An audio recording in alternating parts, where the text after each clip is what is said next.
Well, here's our next project. This old beater here, he's pretty rusted up, and I don't know that it'll even pull, much less start.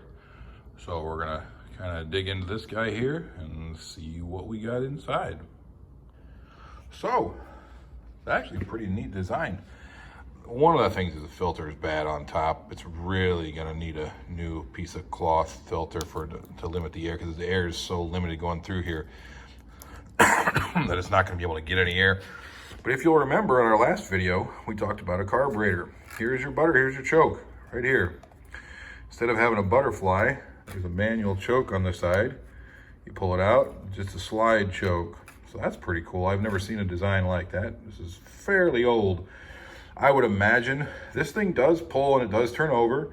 It does feel like there's compression. So when I grab onto here and I pull, I hear it chug. Here it chug, it'll chug, and that's telling me there's compression inside. So what we're gonna do is we're gonna take this carburetor out, we're gonna clean it up, change the spark plug over here, get it cleaned out and freed up, kind of spray out the inside a little bit, and we'll look at our exhaust here on the bottom, make sure our exhaust's clear, because we got to be able to put air out too, but our outside clutch spins freely and our inside clutch does too. So if I spin it, that'll move the engine actually turns this part, and as it spins, these guys spin out. It's a speed clutch, so when it goes faster, these guys spin out like a crack the whip kind of deal. Lean against this, and that's what spins the whole chain. So we'll get into it, and we'll take it apart, and we'll get it all cleaned up and oiled up, and we'll see if we can get it working. So in the process, we're just taking pieces apart. I took out three of the bolts here, one up top here, and one down here. I'm just gonna lift this guy off. I know I've got some pretty good spring in it, so it looks like it'll rewind if I need it to. So that's good. We'll get this guy kind of cleaned up too. But you can see I'm putting all my parts kind of in order. I've stacked the bottom guard down here, the bar with the chain on it, the top guard, the outside piece, and I put my nut with it. I always try to keep everything together. Here's the handle. When I took that out, I put the screws back in where they go. One goes up over here for the top of the handle, the other one goes in the bottom down here. So really what I'm doing here is I'm checking my stator. So this guy here spins. When that spins, there's a magnet on here, and it's actually, there's two of them. One here and one here. You can see the big orange piece. And those will run by this guy. This guy catches the electricity, goes out down the cable here, and that is what powers this guy right here and sends spark into the engine to make it fire. Pretty simple design. That's why I really like working on this old stuff, because this is probably a 1960s model, late 60s model. It's a Remington Mighty Mite Weekender is the name of it. If you want to look it up online, I'm sure you could look it up and they tell you how to take it apart. But this guy's pretty easy, you know. So we're going to take it apart. We're going to clean emery cloth these guys here so we make a good connection between our magnets, our stator, and then back here. So, and we'll get all this kind of cleaned out of here and get it shined up real nice. And when we get it nice and shiny and clean and new looking, then we'll start seeing if any wires are broke, because we'll probably have a problem with our wire here, I'd imagine, well, for our spark plug wire. Maybe not, but usually you do. But I'd imagine most of our problem is going to be in the fuel tank, where the fuel mixes into the chamber. Underneath here, there's going to be a tube that comes out of the chamber. It's a gravity fed, and it'll go down here into the engine where it meets up with the air, and it'll combust in here underneath in the engine itself. And then where the spark plug, actually it'll mix right down in here where the spark plug goes in, and shoots spark in where the air and the fuel mix. And we'll make sure we get fuel too. I haven't even checked inside the fuel tank at all. I don't want to even know until I get in even closer to see if it even starts. But we'll take it out and see if it's rusted. I'm sure the fuel that was in there is tarnished and nasty, but we'll see. Anyway, and then our oiler over here. This is where you're gonna put your oil to make sure your oiler, automatic oiler works. To oil the bar as the chain is spinning on that bar. You want to make sure that chain stays lubed, otherwise it'll get hot metal on metal contact. So I'll take some more apart. So I wanted to stop real quick this is neat. This is the choke is right here. It's just a piece of plastic. It's kind of weird. That's why I'd never seen one before. It obviously wasn't a very good design. But if you look here in the hole, if I squeeze the trigger, it's hard to do. Squeeze the trigger, you see the trigger, what the trigger does. And the trigger should move that butterfly valve inside. Oh yeah. It's not moving it great because it's not stationary right now. I took the bolts out. But see how it works the inside? Giving it more air when you want it to rev higher. Anyway, I'll keep taking it apart. Okay, as you can see, I've got the carburetor out. And this guy here is a little bit different than the one we saw the other day. Same principle. The choke was over here to get it started. This guy here activates the butterfly valve. That makes it, when you rev it, that's the trigger that makes this guy ramp up. Underneath here, there's a diaphragm. It's a rubber looking flat piece, but it's got a little cup in there that'll push down and then pop back, and that'll be your suction for pulling fuel in. Here's your fuel in, right? Comes off this hose, goes into the fuel tank, and mixes right here and goes down in the hole and fires up. So really, I'm pretty sure our deal is going to be just getting this guy out and getting it clean. I'll have to go online and order the parts. Either that or go to a Rural King. But it's a Walbro USA type, and it's going to tell me, they're going to tell me what I need. I'm going to see if some of the carburetor pieces I have here will match it, but I doubt it. A lot of your pieces are close, but not quite the same. They've got little flap valves inside there on that piece of rubber. And I'll take them apart and I'll show you those little flap diaphragms too. All right, so all I did here was take out the screw that holds it together, and this cover will pop right off. And we've got oil in there, but that's not so bad. We've got oil just because, well, it's leaking a little. We're gonna get that all cleaned out, but here's that little, what I was telling you. This is that little rubber diaphragm, and this guy will tear when I take him off, probably. He's supposed to be super soft and pliable and kind of mash down. Let me see if I can get a better picture of it. But he should mash down, and this will close depending on if it needs it or not, needs fuel or not. So I'll try to get him off, and then we'll look at it from there.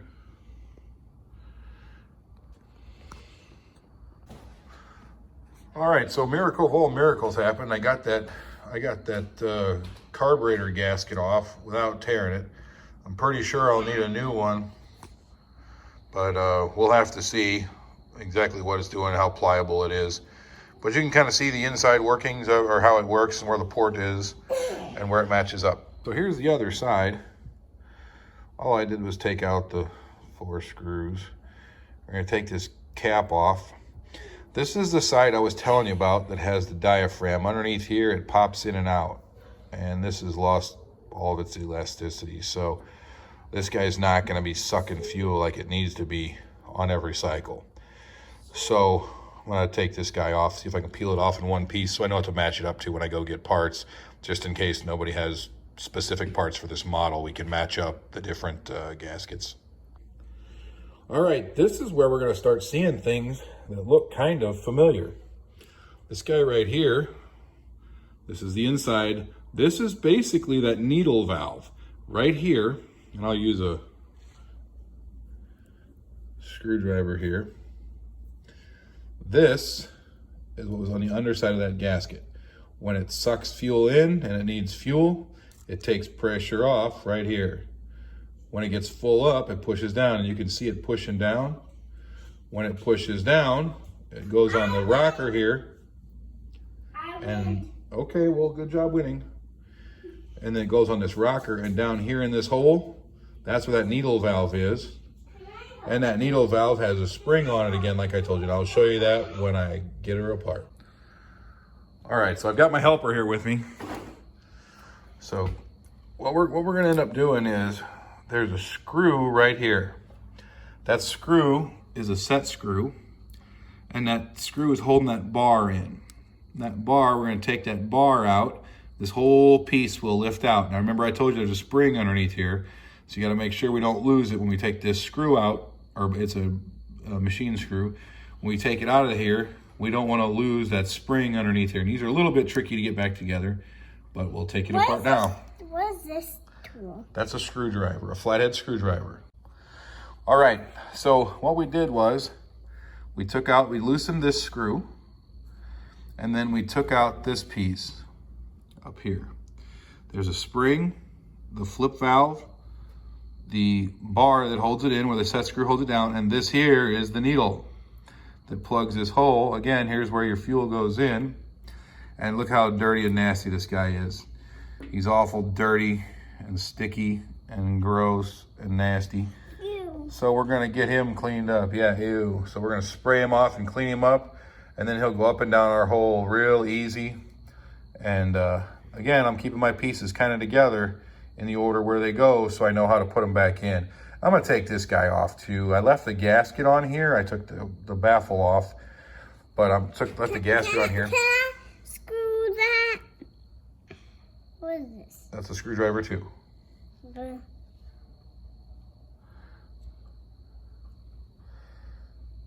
Yep, that's one, but that doesn't fit, does it? So we're gonna need a different type of screwdriver, aren't we? That's not gonna work. This is the flathead. We need a cross tip or a Phillips. So we'll have to go get a different screwdriver. Grandma has one like that. Yep. So I've got my helper over here, taking out the screw. Okay, that's enough. It's done. See, it's stuck to the end. Whoop. We use magnetized screwdriver so that it was stuck to the end. Don't touch it. Just leave it alone. Then I'm going to take another screwdriver and kind of pop this off. We're going to have to clean all this out because all that gas varnished inside of here. So we'll take all that stuff out and make sure it's all clean. What is this for? This is for a chainsaw. It's a carburetor for a chainsaw. So as you can tell, we've taken this piece out right here.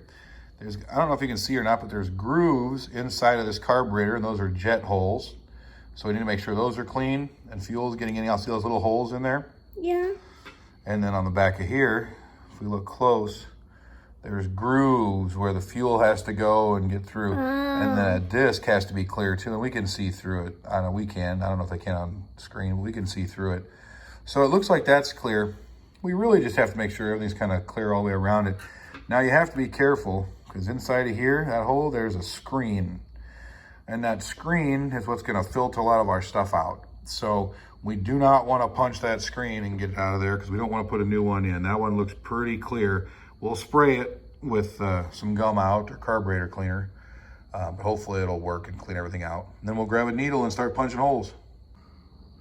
Okay, so I used carb choke parts cleaner, cleaned all my pieces off, got them all nice and shiny. Went through here, cleaned this guy out.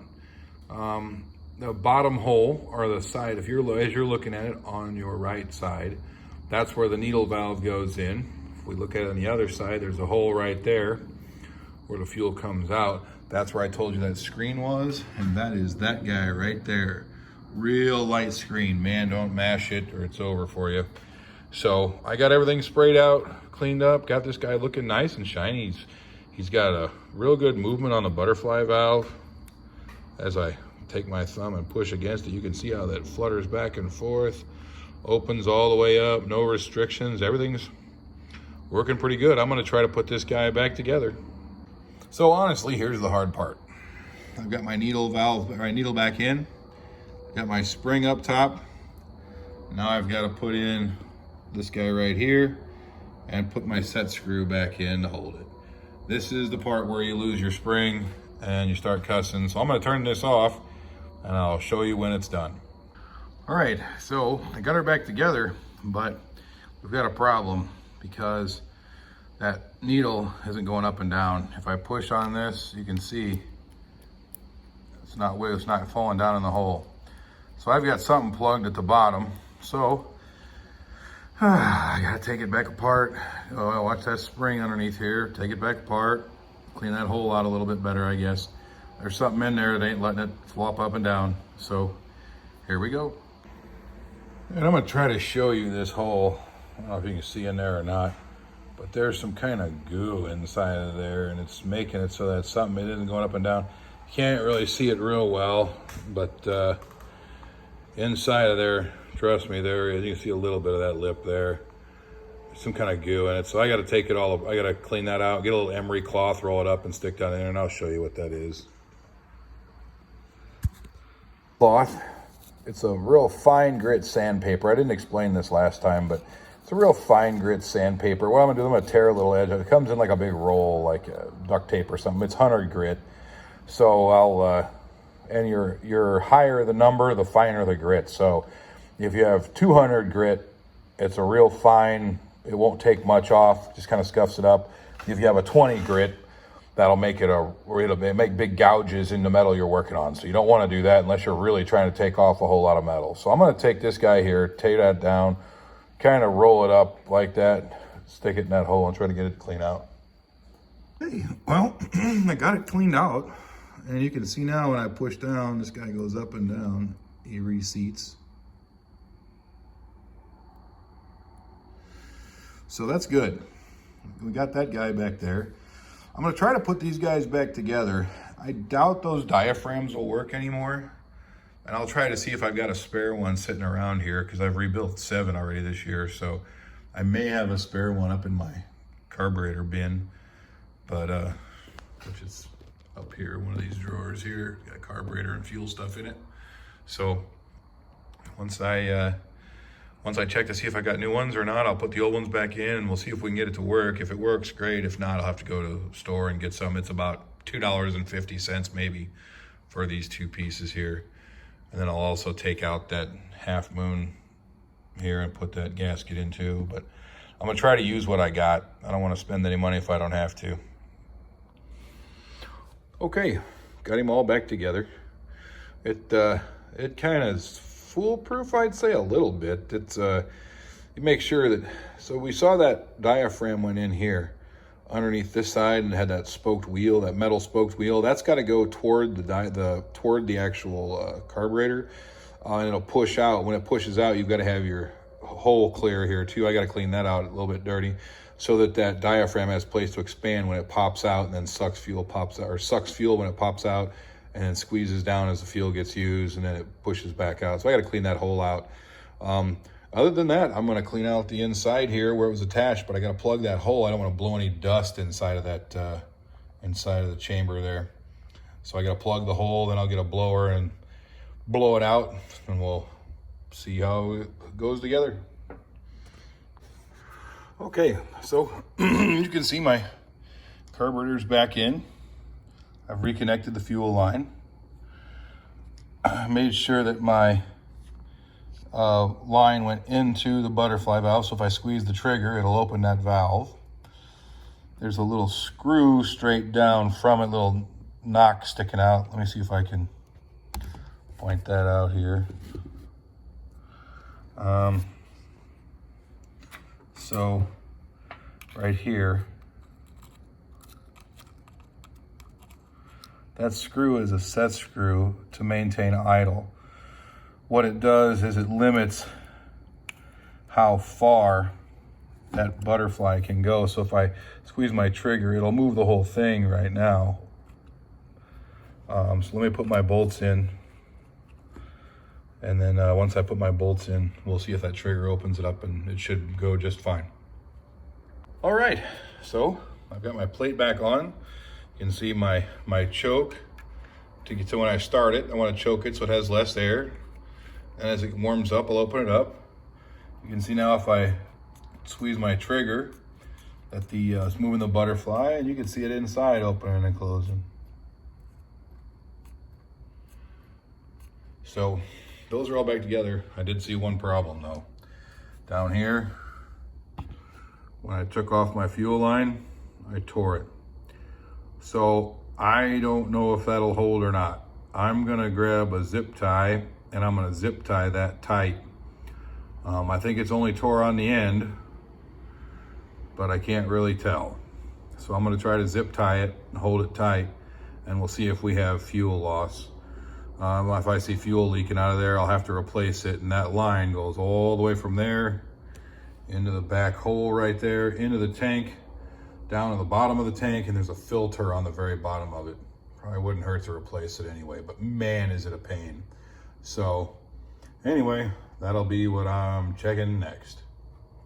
Okay, so carburetor's back in. Now we're gonna take apart this guy here. This is where the magnets, when it spins, this magnet will go by here, and this guy will get the electricity, it'll create the current, send it down the line here. So we'll send it down here to the spark plug.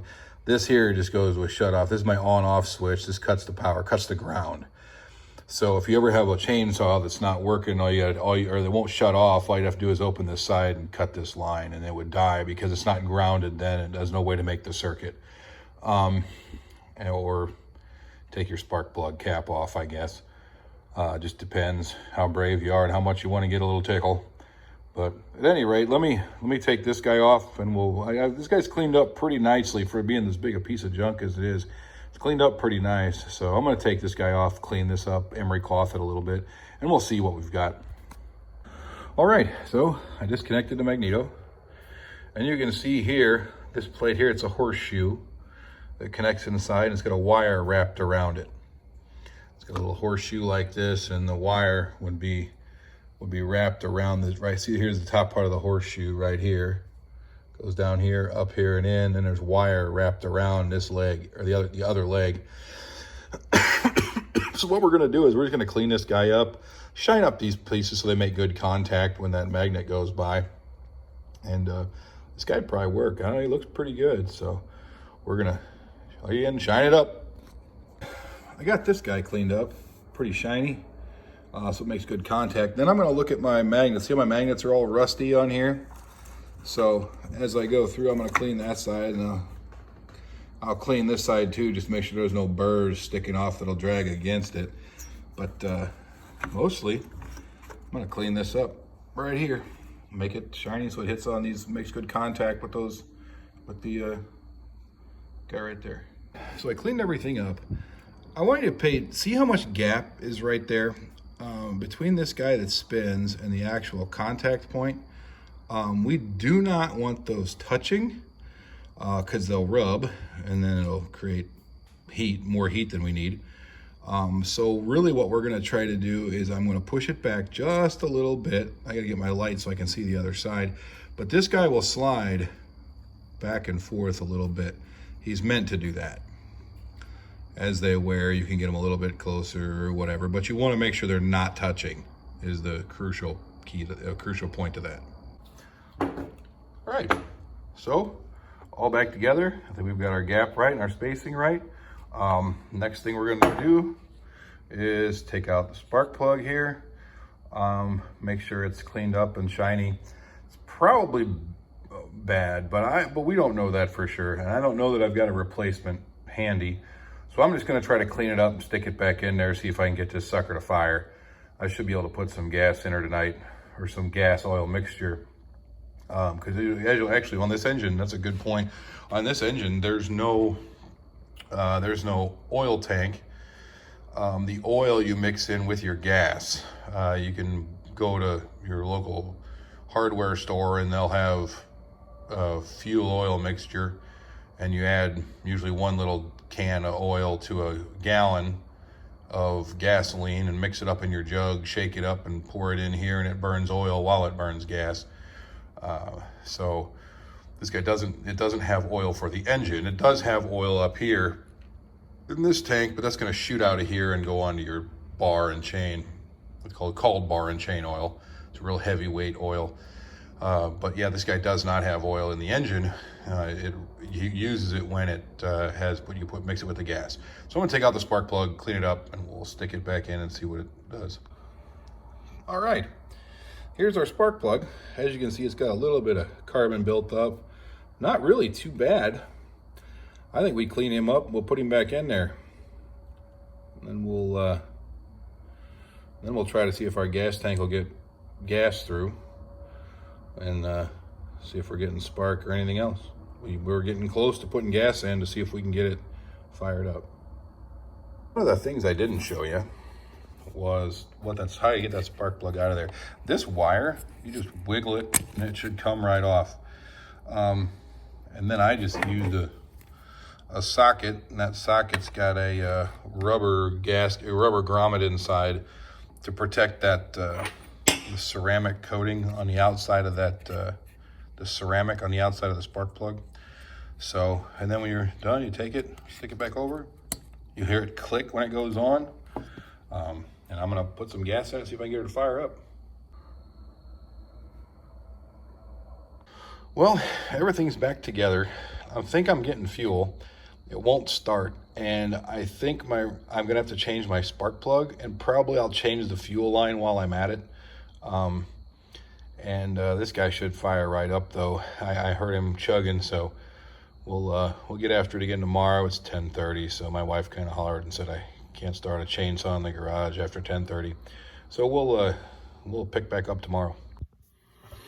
All right, so after working with that chainsaw a little while, I found that the piston wasn't making a good seal inside of the cylinder.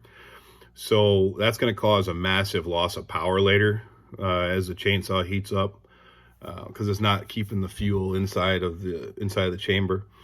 So that chainsaw, instead of fixing it up and getting it to run, I'm going to go ahead and scrap it, because even if I did get it fixed, I wouldn't have much when I was done. So probably what I'll end up doing is our next set of videos, I'll take it apart and I'll show you how the inside workings of that piston work, and the crank and stuff, and just kind of show you how a 2-cycle engine works. Be kind of fun to tear it apart anyway and see what's inside. So but you win some and you lose some, and that guy there doesn't look like there's any resurrecting that guy. He's a little too far gone. Somebody really just overheated it, didn't have the right oil gas mixture in it, and they were burning gas and not enough oil.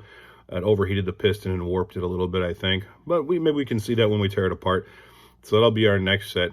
But anyway, it was kind of a fun project, and we'll do another one.